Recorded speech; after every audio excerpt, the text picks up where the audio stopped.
नमस्कार, आप देख रहे हैं खबर भारत और मैं हूं आपके साथ नैन्सी शर्मा। खबरों की तरफ बढ़ेंगे लेकिन उससे पहले एक नजर डालते हैं अभी तक की हेडलाइंस पर।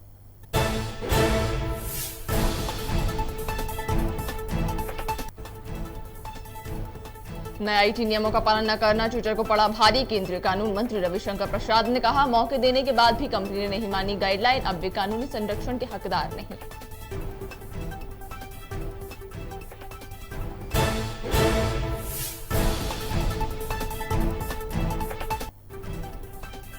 छत्तीसगढ़ के रायपुर में कैबिनेट मंत्री अमरजीत भगत ने की बैठक में सभी विभाग के आला अधिकारी हुए शामिल। लापरवाह अधिकारियों को लगाई जमकर लताड़।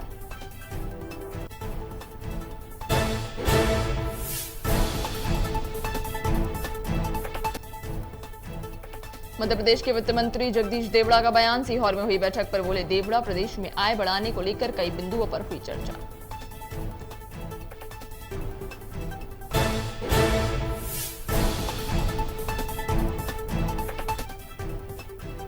प्रदेश कांग्रेस प्रवक्ता अजय सिंह यादव ने वीडियो जारी कर भाजपा सरकार पर बोला हमला। कहा, भाजपा नेताओं को सबक सिखाने को जनता तैयार। नागरिक क्षेत्रों में जनता के आशीर्वाद से जीतेगी कांग्रेस पार्टी।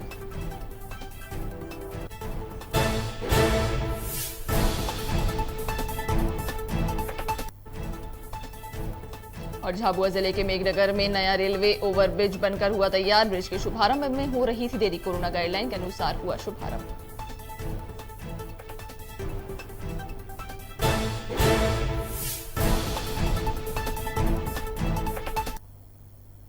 और अब खबरें विस्तार से। नए आईटी नियमों का पालन नहीं करने की वजह से ट्विटर ने देश भर में इंटरमीडिएट प्लेटफॉर्म का दर्जा खो दिया है।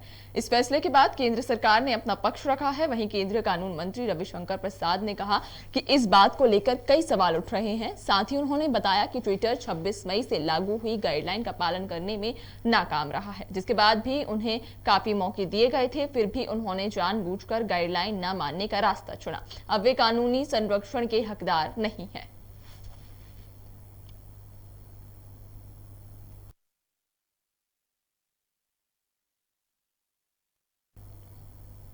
छत्तीसगढ़ के रायपुर में कैबिनेट मंत्री अमरजीत भगत ने मंत्रालय में विभागीय बैठक की।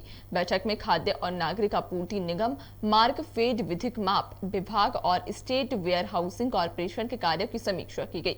बता दें कि इस वर्ष 92 लाख मीट्रिक टन धान की खरीदी, विक्रय, कस्टम मिलिंग उठाव पर समीक्षा हुई। साथ ही बैठक में पीडीएस अनाज के भंडारण वितरण की व्यवस्था को लेकर भी चर्चा की गई। वहीं लापरवाह अधिकारियों को जमकर लताड़ा गया। इस दौरान सभी विभाग के आला अधिकारी मौजूद रहे।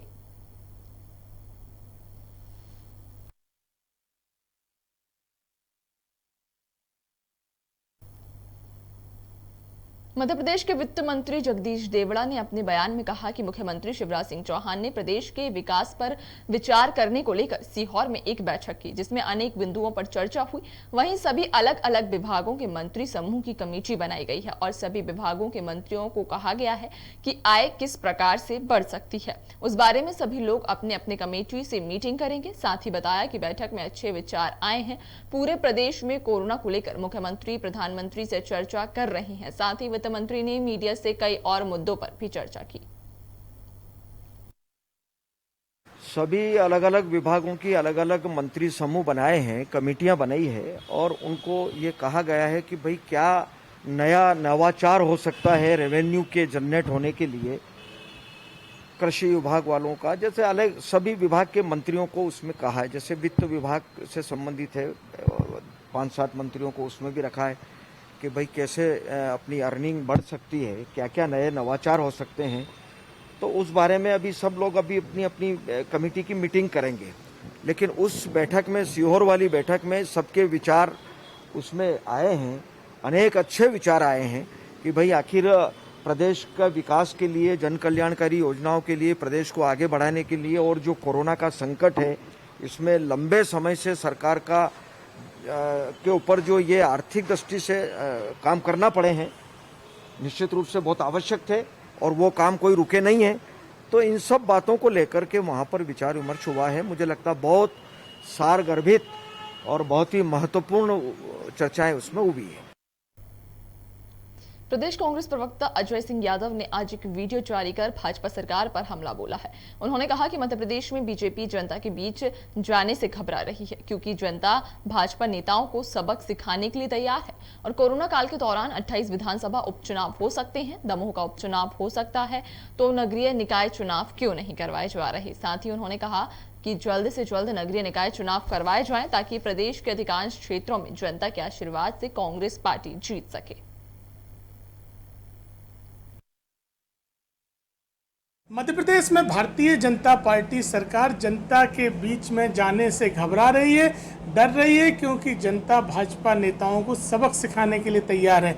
इसलिए 1.5 साल बीतने के बाद भी नगरीय निकाय चुनाव एन कैन प्रकरण बहानेबाजी करके टाले जा रहे हैं। जब कोरोना काल के दौरान 28 उपचुनाव हो सकते हैं, दमोह का उपचुनाव हो सकता है, तो नगरीय निकाय चुनाव क्यों नहीं करवाए जा रहे हैं। जनता परेशान है, मूलभूत समस्याओं के लिए दर दर की ठोकरें खा रही है, लेकिन भाजपा के नेता डरे हुए हैं, घबराए हुए हैं। उनके भ्रष्टाचार की कलई खुल चुकी है, दमोह उपचुनाव में प्रमाणित हो गया है।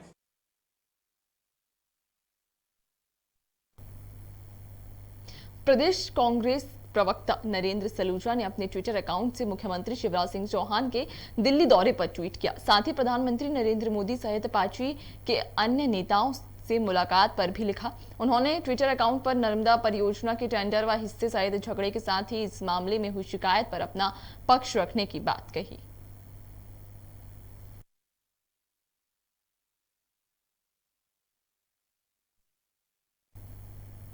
मध्य प्रदेश के धार जिले के मनावर नगर पालिका के ठेकेदारों ने मुख्य नगर पालिका अधिकारी प्रदीप शर्मा के खिलाफ ज्ञापन सौंपा है।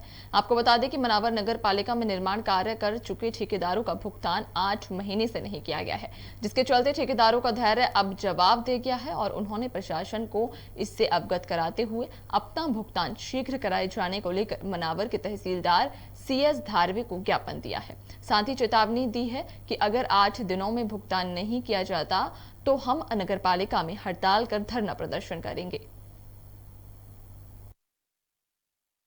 नगर पालिका द्वारा विगत पिछले 9 माह से ठेकेदारों का भुगतान नहीं किया गया है, जिसके कारण ठेकेदार दर दर के भटके खा रहे हैं और निर्माण कार्य भी अधूरे पड़े हुए हैं। निर्माण कार्य पूरे नहीं कर पा रहे हैं और जिनके टेंडर निकले थे उनके भी जो निर्माण कार्य लिए गए हैं उन्हें भी पूरा नहीं कर पा रहे हैं, ना उनके कार्य आदेश दिए जा रहे हैं। कार्य आदेश भी हम चूँकि ले लें पर उनके हिसाब से करेंगे, जबकि 8 माह पूर्व का हमारा भुगतान ही नहीं किया गया है। 8 माह से हम नगर पालिका जाते हैं, नगर पालिका में CMO साहब को अवगत कराते हैं, उसके बाद भी CMO साहब हमें कुछ न कुछ कानूनी अपनी प्रक्रिया बता के हमें उलझा देते हैं और हम पुनः वापस आ जाते हैं। क्योंकि हमारे दोषी किसको मानते हैं इस विषय में? तो CMO साहब के पास ही गए थे हम, उन्हें कई बार अवगत कराया है, लेकिन उन्होंने आज तक हमारी कोई सुनवाई पे उन्हें ध्यान नहीं दिया गया है, जिसके कारण आज तक हमारा भुगतान नहीं हो पाया। मध्य प्रदेश के धार जिले के मनावर विधानसभा में मदरसों को मस्जिद में परिवर्तित कर दिया गया है और लाउड स्पीकर की आवाज तेज कर अजान करते हैं, जिसके विरोध में बजरंग दल ने तहसीलदार को ज्ञापन सौंपकर कार्रवाई की मांग की है। साथ ही कहा है कि यह मुस्लिम समाज द्वारा इस प्रकार के कृत्य कर पीड़ा दी जा रही है, इसका निराकरण शीघ्र किया जाए, अन्यथा बजरंग दल के द्वारा उग्र आंदोलन किया जाएगा।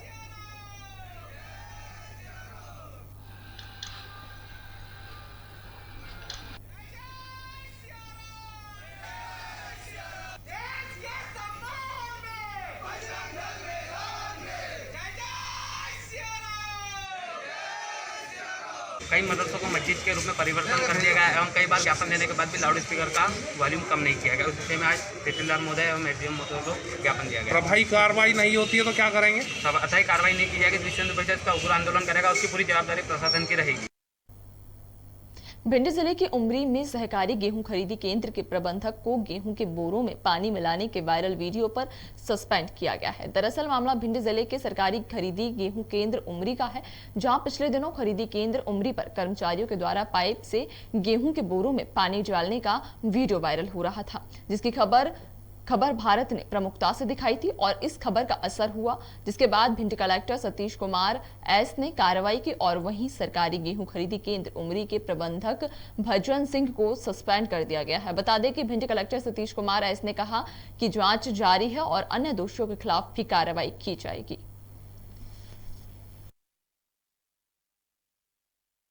उनको निलंबित किया गया है और फर्दर उसका डिटेल जांच भी मैंने एसडीएम को कहा हूँ, उसको और भी समुचित जांच करें। ऑलरेडी एक टीम ने जांच करके भेजा है, उसके आधार पर हमने उसको कार्रवाई की गई है। क्या इनके अलावा और भी कोई हो सकता है? अभी वो डिटेल जांच में जो सामने आएंगे तो उनके विरुद्ध भी कार्रवाई की। सिंगरौली जिले के चितरंगी में A6 प्रोडक्शन मुंबई की तरफ से गांव कुलहुइया में शॉर्ट फिल्म और वीडियो सॉन्ग बनाया जा रहा है। शूटिंग की शुरुआत 12 जून से हो चुकी है, जो लगातार 8 दिनों तक जारी रहेगी। शॉर्ट फिल्म सामाजिक मुद्दों तथा सामाजिक समरसता पर आधारित है। बता दें कि शौचालय, जनरेशन गैप, बालिका शिक्षा, आपसी सौहार्द आदि विषय को लेकर ये फिल्म बनाई जा रही है। वहीं फिल्म की शूटिंग के लिए आसपास के नदी, जंगल, पहाड़, गांव के दृश्यों का फिल्मांकन किया जा रहा है।